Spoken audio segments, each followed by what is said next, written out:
If you think about your social media channels as like the front porch of your house, you can only go so deep with people on the front porch. You really want to bring them into the living room. The living room is like the website, your church website. It's a place where they start to get a better feel for who you are and what you're all about. Ultimately, we'll try to get them to the dining table, which is through our doors, incarnationally on a Sunday morning. That's when they're really going to get to experience the culture and the ethos of our church and ultimately, hopefully, hear the gospel message about Jesus and get connected with other people that can help them along the way in their journey.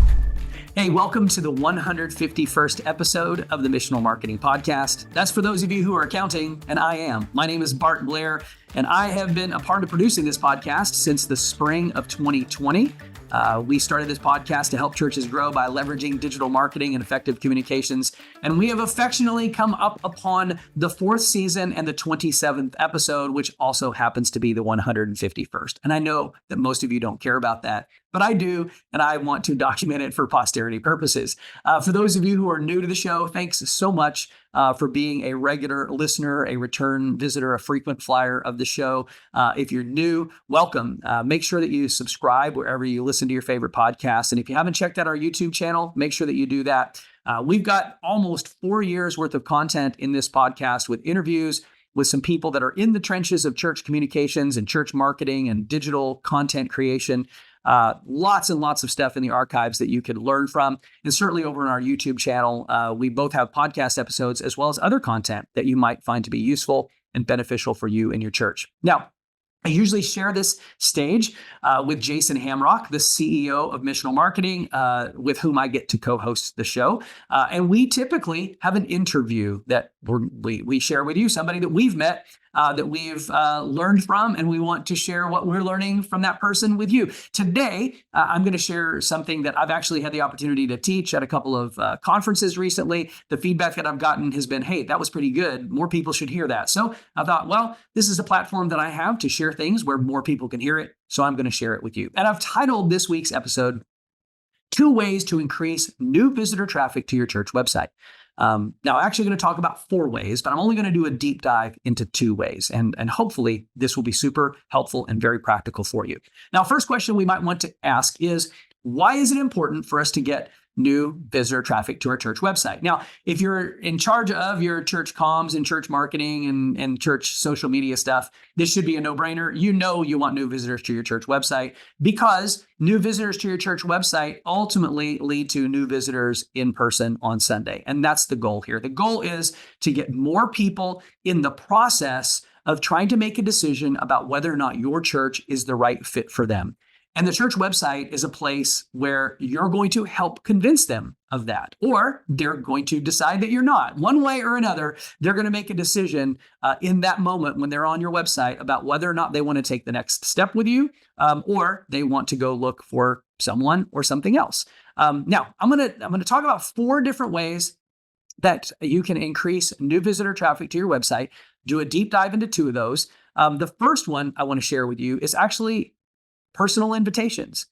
You've heard us on this podcast say over and over again, and you know this to be true, the best way to get new visitors to your church on a Sunday morning is through personal invitations to the people who are already connected to and passionate about your church. When they invite their friends, their family, their colleagues, their neighbors, their coworkers, their classmates, what have you, better chance that those people are going to show up because there's already a high level of trust between those 2 people, which is naturally going to kind of translate to some level of trust with your church. But here's the deal.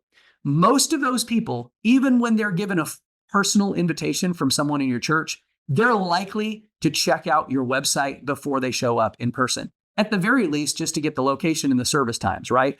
But there's a good chance that perhaps you've given people personal invitation cards, something they can use to invite people, maybe QR codes, or simply they just get the URL and they're going to go to the website. So one way of getting new visitors to your church website is by building a culture of invitation in your church so that the people in your church are inviting people that they know that you don't yet know to check you out online and ultimately in person. The second way that you can get new visitor traffic to your website is through referral traffic. Referral traffic is other places that you're creating and posting content that lead people back to your church website. Now, I could do a whole podcast episode on that, but we'll talk just for a minute about social media, because that's probably the primary place that we have the opportunity to do this. most consistently and most effectively? Your Facebook page, your Instagram page, your YouTube channel, creating content that's not necessarily just designed to engage people on those platforms, but ultimately designed to move them along a journey of getting to know us better. If you think about your social media channels as like the front porch of your house, you can only go so deep with people on the front porch. You really want to bring them into the living room. The living room is like the website, your church website. It's a place where they start to get a better feel for who you are and what you're all about. Ultimately, we'll try to get them to the dining table, which is through our doors incarnationally on a Sunday morning. That's when they're really going to get to experience the culture and the ethos of our church and ultimately, hopefully, hear the gospel message about Jesus and get connected with other people that can help them along the way in their journey. So there, are some strategies out there. They're all built around engagement on social media. Nothing wrong with that.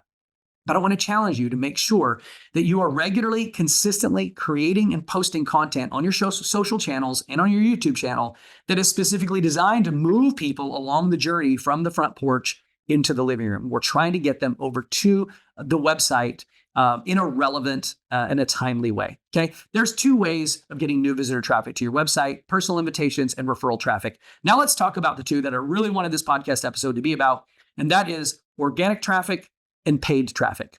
Every good holistic digital outreach strategy is going to include both of these. Let's talk for a minute about organic. Two different types of organic traffic.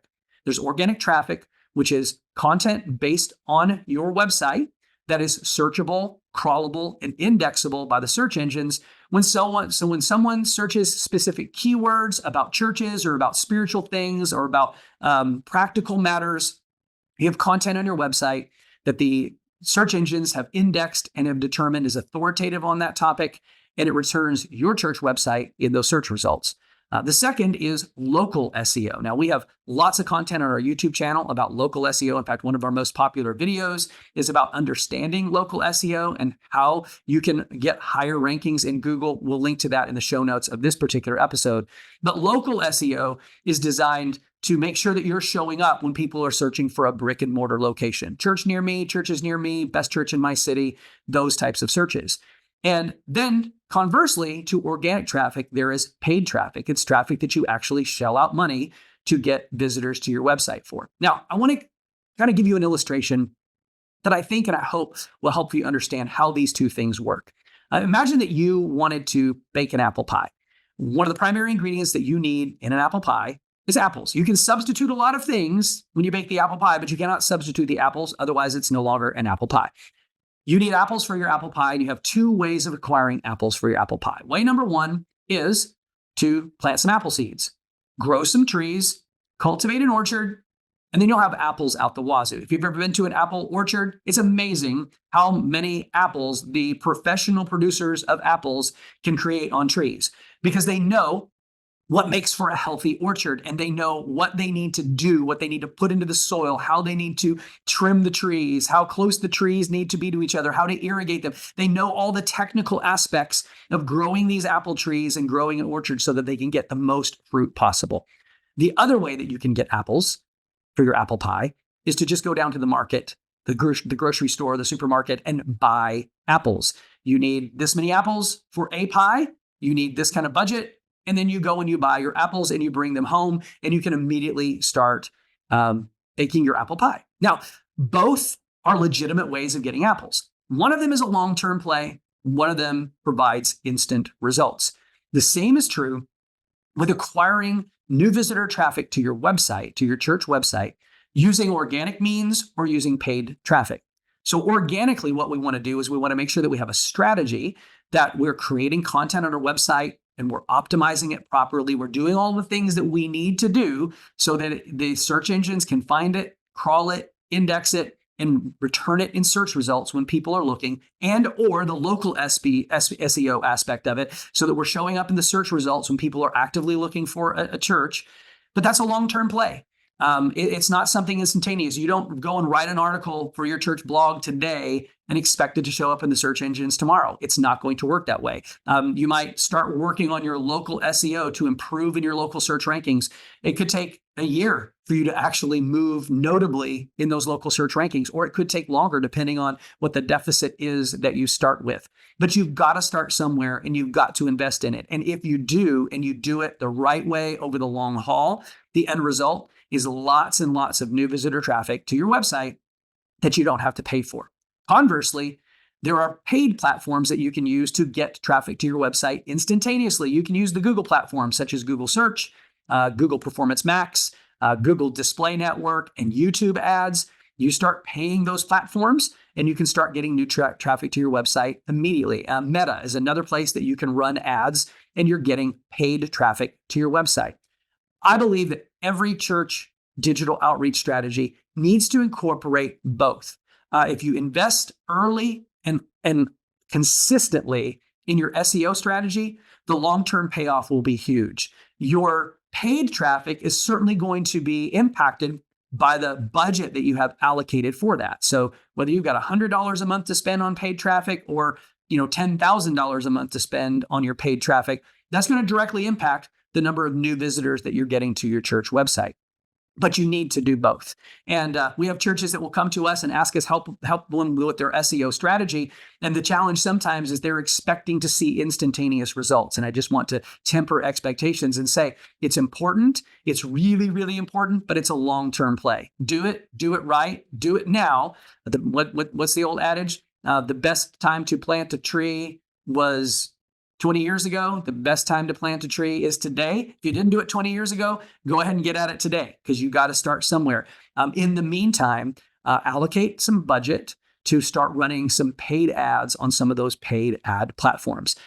If this is something that you'd like to dig into deeper with me or one of our other coaches at Missional Marketing, make sure that you reach out to us. We actually have a couple of free assessments that you can get of your church website for your SEO. We can do an SEO audit of your website to see how healthy it is and see how the search engines see it. We can also do a local SEO audit for your church website to see how you're showing up currently in the local search rankings and see what kind of work that needs to be done to make sure that you're showing up as high as you possibly can. Otherwise, we just love the fact that you have tuned into another episode of this show. Thanks for hanging out with me here for these 15 minutes or so. I hope that it has been fruitful and helpful for you. If you're listening to this as it is coming out live, we are in the weeks right before Easter. I am praying that you would have an absolutely amazing Easter in your church, in your community, and make a great impact in His name, and that lots and lots of people would come to know Jesus as a result of your efforts and your team's efforts. God bless, and we'll see you next time.